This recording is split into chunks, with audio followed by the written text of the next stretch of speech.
Hey folks, and welcome to my video on Portal 2. I think Portal 1 is a great game, maybe one of my favorites, but when I bought Portal 2 on release, I didn't even finish it. Playing through the game for this video was the first time I ever got through it. The following video explores why the sequel didn't work for me when I loved the first one so much. I'd love to hear your thoughts down in the comments, but first, let's check out what I have to say.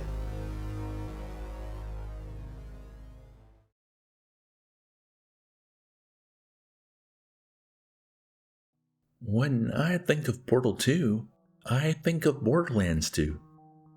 Portal and Borderlands were both games I loved.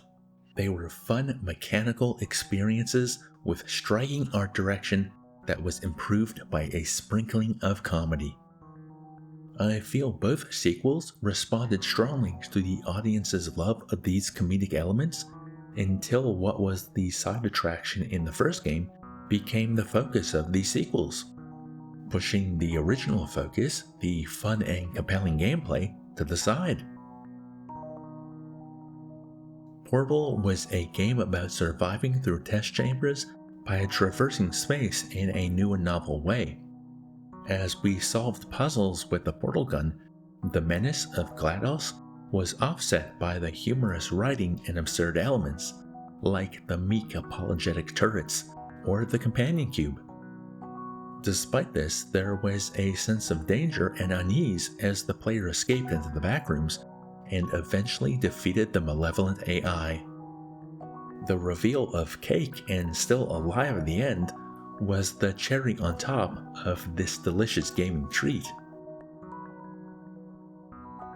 In Portal 2, it takes close to 10 minutes for the player to start solving test chambers using the portal gun. And the first test chambers in the game are mostly rehashes of the chambers from the first game. I watched other critiques of Portal 2 before writing this script, and many of them mention that since the game is introducing new elements through its beefier runtime, there's a lack of rising challenge because the test chambers act as tutorials right up to the last handful of puzzles. As an aside, I want to mention that if the final act of the game is to showcase how stupid Wheatley is, and what a horrible job he's doing as overseer of the facility, it's a disconnect to unveil the toughest puzzles in the game right before the boss fight. I guess it can be explained that they're tough because he doesn't know how to design a proper test chamber. Say what you will about GLaDOS, she knew how to design a proper test chamber. Perhaps it was simply that by the time I escaped from Old Aperture, I wanted the game to be over, and I wasn't mentally prepared for Portal 2 to finally take the training wheels off. Meanwhile, through Portal's much shorter runtime, I felt the difficulty of the test chambers and the possibilities of the gameplay elements adequately tuned and explored right up until the credits. And honestly, I found the gel puzzles in Old Aperture more difficult than the game's final head scratchers, just because the gels are messy and it wasn't always evident to me where the game wanted me to spray them. When I first played Portal 2 back on release, I gave up on the first puzzle that combined all three gels. In the Portal video, I talked about how annoying I find timing puzzles, because in the worst case scenario, if you mess up the timing, you have to reset the whole puzzle. Playing with multiple gels creates that scenario. This time around, I think the most difficult part of Old Aperture is the first puzzle with the white gel. I just had no idea what it wanted me to do. Echoing a point made about difficulty in my Portal critique, yes, it can be more difficult to solve a puzzle when you have less surface area on which to shoot a portal. But should that be the case when the puzzle involves creating your own such surfaces? Old Aperture feels like it's nothing but surface area. Maybe my issue is that Old Aperture is as stark a departure from solving GLaDOS' test chambers as Portal 2's focus on comedy and storytelling is over its puzzle-focused gameplay. I brought it back round.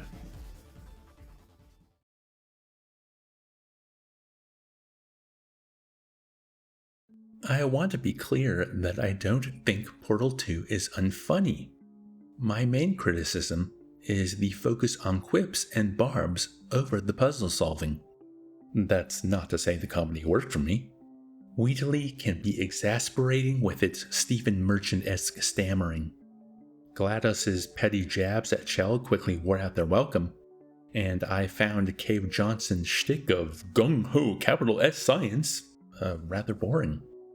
All the vocal performances are great, but the best comedy in a video game, not created through glitches or a chaotic physics system, is always going to be a result of something the player does themselves, or in second place, a character commenting on the player's actions. As examples, the jokes I remember fondly all have to do with subverting the player's expectations through interactivity.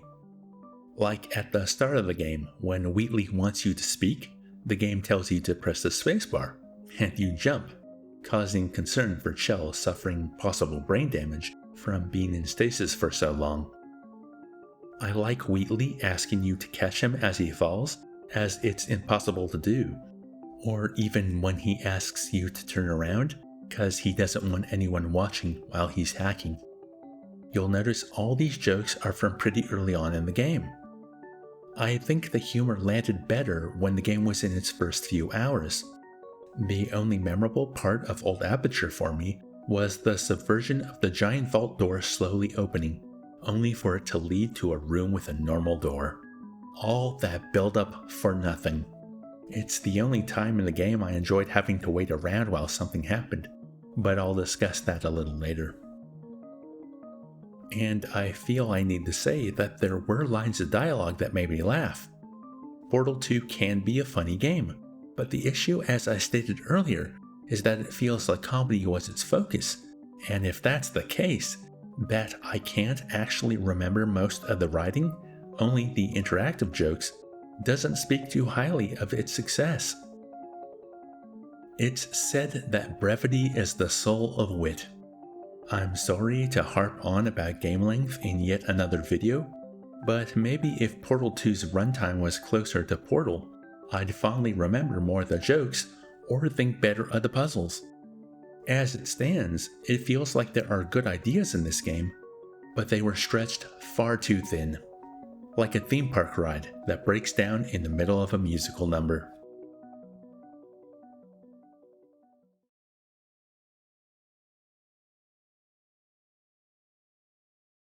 Portal 2 suffers from Half-Life 2 syndrome. I mentioned this in my Red Dead Redemption video, but I dislike being locked in a room, having to listen to other characters discuss things without my input. That happens so many times in Portal 2. I ended the last section mentioning a theme park ride, and that's a great way to think of this game because of who the player controls. Chell isn't a character. She has no personality and no growth. She is simply a vessel for the player. She might as well be the carriage on the aforementioned theme park ride. You walk from test chamber to test chamber, solving puzzles and listening to Wheatley, GLaDOS, and Cave Johnson entertain you. When the ride stops, it's so these characters can interact with each other. It's been pointed out by others, but GLaDOS undergoes an emotional arc through the game, so she's got a better case for being the main character of Portal 2 than Chell does. And that's all fine and dandy, but we're playing a video game here, so it's assumed that the player is the main character. Despite her growth, GLaDOS would have never been turned back online, been turned into a potato, or gotten her original form back without the player. Wheatley would have never become a power-corrupted villain either, so the player controlling Chell is necessary for Portal 2 to work. But what is a theme park ride if there are no people to ride it? It's kind of important, otherwise the ride has been built for nothing. What is a video game without a player to play it? One thing a game has over a ride is that there are moments where the player is doing something. In Portal 2, the test chambers and moving around Old Aperture give us moments of agency that honestly are the most enjoyable part of the experience. It's just that for everything else, the game wants us to sit down, shut up, and enjoy everything that's happening around us. Being said like that, it's hard not to feel resentful.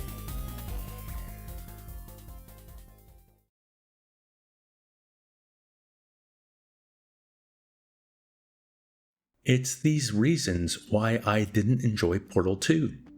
I'm glad I finally pushed myself through it though, to understand that the feelings I've been holding onto all these years were warranted. I still think the original Portal is an all-timer. While I can't acknowledge Portal 2 is well crafted and contained fun moments, realizing I had to shoot a portal at the moon was the highlight of the game for me, I can't say I enjoyed playing it. I don't think Portal 2 is a good game because its focus is too different from what I loved about the original. Maybe it's a case of what made Portal great can't work when stretched past a shorter runtime. But while I can see myself replaying Portal many times in the years to come, I don't think I'll ever return to Portal 2.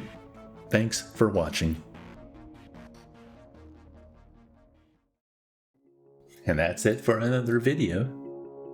Let me know what you thought down in the comments. And while you're doing that, don't forget to like and subscribe and all that good stuff. If you'd like to support the channel further, I have a Patreon and you can sign up at either a free or a paid tier. I write a weekly column, there's polls, and you get early access to the videos. Now, the next game I'm going to cover was suggested and voted on by my patrons. It will be a video covering Tekken 1, 2, and 3, basically the PlayStation 1 entries. I've never really done a video on a fighting game before, let alone 3, so I'm looking forward to see how that turns out. I hope you'll join me for that one. So until next time, I hope you're all well, are enjoying your gaming, and are having a wonderful day.